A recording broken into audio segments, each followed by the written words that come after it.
Oke, Bismillahirrahmanirrahim. Assalamualaikum warahmatullahi wabarakatuh. Perkenalkan, nama saya Hami. Saya dari Universitas Teknologi Sumbawa, Fakultas Teknik Prodi Informatika, NIM 18.01.013.019. Saya dari kelas Teknik Informatika A angkatan 2018. Di sini saya akan menjelaskan sedikit tentang pemrograman Python dan contoh codingannya sedikit. Langsung saja ke materi. Masukkan data dengan input, kita bisa saja menetapkan nilai atau data dalam variabel di awal pembuatan program. Namun, bagaimana jika nilai atau data masukan tersebut sering berubah-ubah? Solusinya adalah dengan menggunakan fungsi input. Dengan menggunakan fungsi input ini, kita bisa memasukkan data secara manual dengan papan ketik. Kita tanpa perlu mengubahnya secara langsung melalui kode sumber programnya. Selanjutnya, angka sama dengan input. Fungsi input akan memberi jeda atau menghentikan sementara program sampai kita memasukkan data ke dalamnya. Ketika data sudah dimasukkan, selanjutnya program akan berjalan kembali dan kemudian memproses data inputan kita tadi. Selanjutnya, ini contoh codingannya, Pak. Supaya mengetahui dari inputan yang dibuat, kita bisa tambahkan placeholder di dalam fungsi input. Nama input, masukkan nama Anda, masukkan nama Anda. Contohnya kayak Budi Ganteng, nama Budi Ganteng. Konversi tipe data dalam input.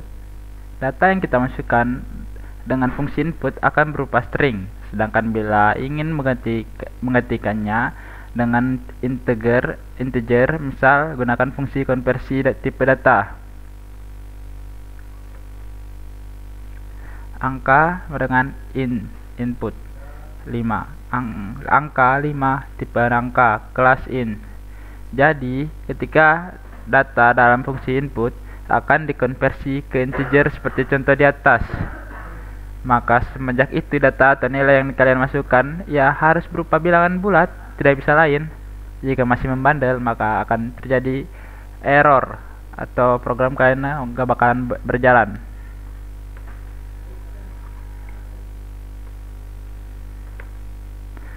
Menampilkan keluaran dengan print.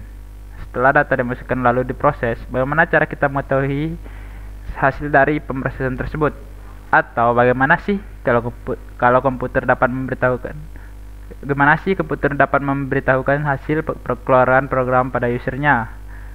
Untuk menjawab pertanyaan tersebut, gunakan fungsi print. Siswa Budi Ganteng, print.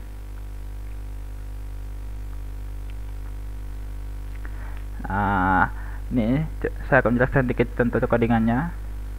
Buka Python project. Nah, sini Budi, print Ganteng. Kita akan menjalankan, apakah akan berhasil? Nah, kalau berhasil dia akan kayak gini, ada tulisan Budi Ganteng. Lanjut lagi ke materi.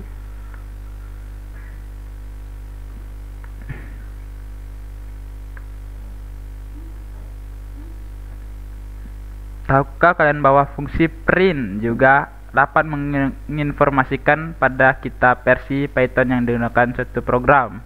Jika kalian menemukan program dengan deklarasi print di dalamnya, maka dapat dipastikan program tersebut sudah menggunakan versi Python 3 ke atas. Sedangkan jika di dalam program tersebut ditemukan deklarasi print tanpa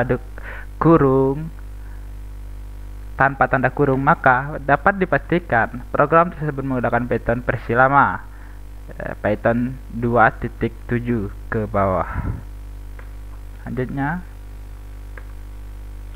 parameter dalam print. Fungsi print sendiri sebenarnya terdiri dari beberapa parameter atau opsi diantaranya object, shape, and file flows.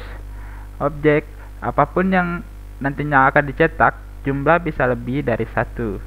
Sep karakter pemisah, separator, untuk memisahkan antar objek, defaultnya spasi. N karakter akhir atau penutup yang akan dicetak, defaultnya new line atau bisa disebut garis baru. File lokasi di mana objek akan dicetak, defaultnya layar sys.std out. Flush untuk menentukan objek keluaran ingin di flush atau tidak, defaultnya false. Pemformatan string dalam print.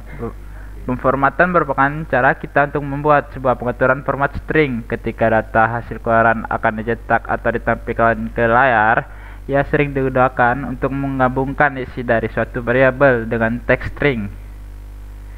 Ada dua cara pemformatan dalam Python. Cara pertama merupakan cara baru dengan menggunakan fungsi format. Ini seperti yang di bawah. Ya, coba kita tes dengan kita codingkan.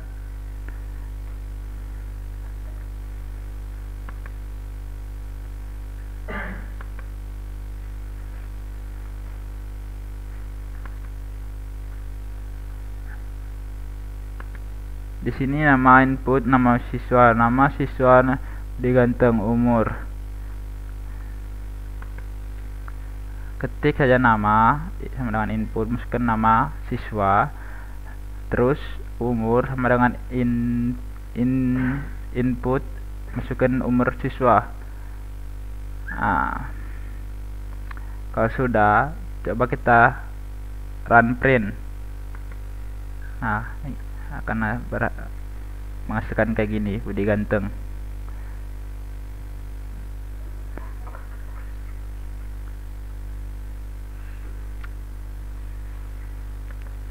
Ya, langsung lanjut lagi ke materi.